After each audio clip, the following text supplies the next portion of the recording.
Hello ladies and gentlemen, and welcome back to Hello Day with Down to Earth Astronomy. It's Monday, and that means we're going to take a look at what's been going on in Elite and on the channel.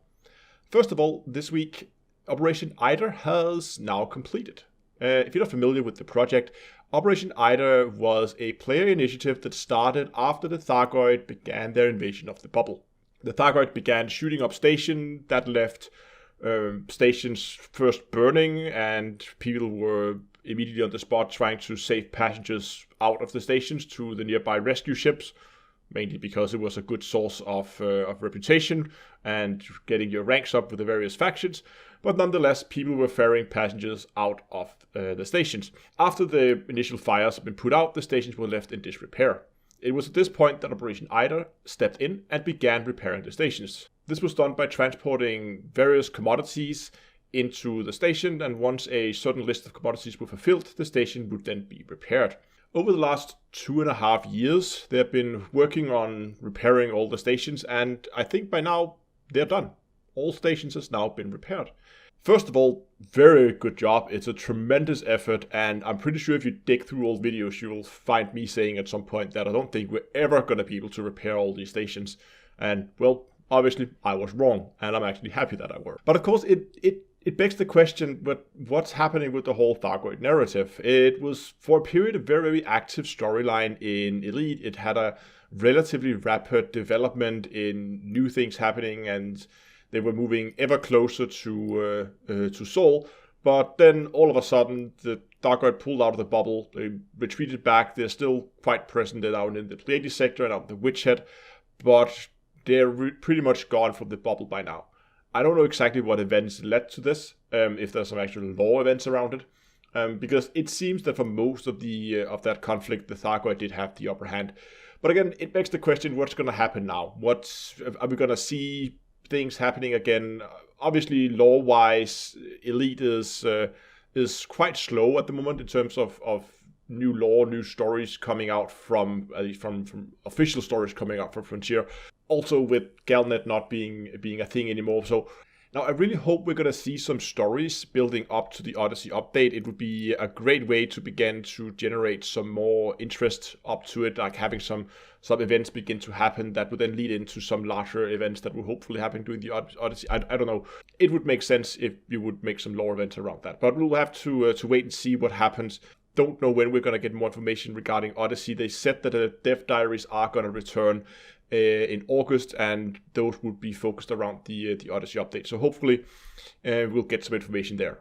I got a bit off topic there, but let's move on and let's talk about the fleet carriers. After the patch, was it patch 3 after the September update, that some changes were made to mining in order to try and balance hotspots out so that overlaps wouldn't be as powerful and non-overlaps would be more viable, so that the difference between being in a single or in an overlap wouldn't be as prominent as it was prior to the patch.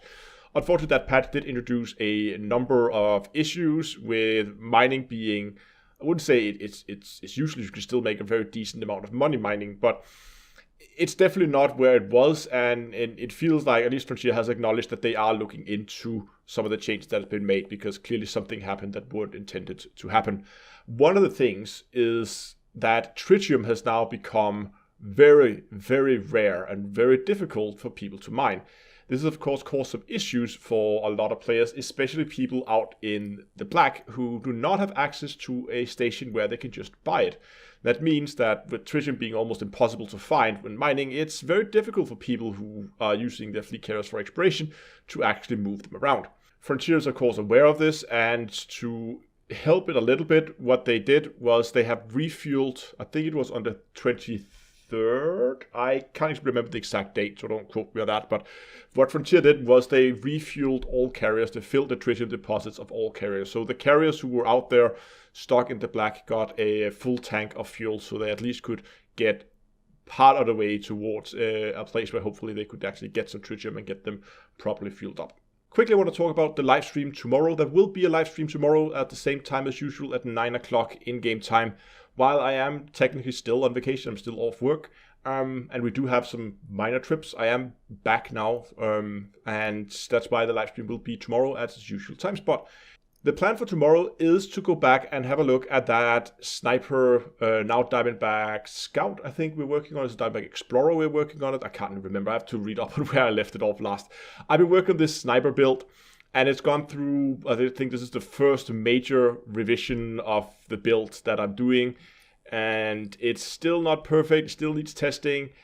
And I think at the moment I'm a little short on materials, so what I will do during the live stream tomorrow is we'll go out and we will collect some materials and maybe try to see some of the older method that has fallen out of favor and see if they are still viable. I mean, just to get something, just to do something different than the usual, like run loops at Daft's Hope or run back and forth to Jameson's Cobra to cross trade or just farm high grades or the shards, like all the usual methods.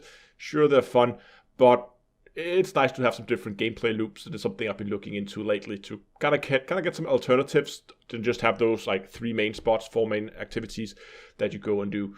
And I'll try to do that during the live stream tomorrow, just to have a bit of fun. And it's going to be a nice casual live stream, I think. Gonna have plenty of time to talk to you guys in chat.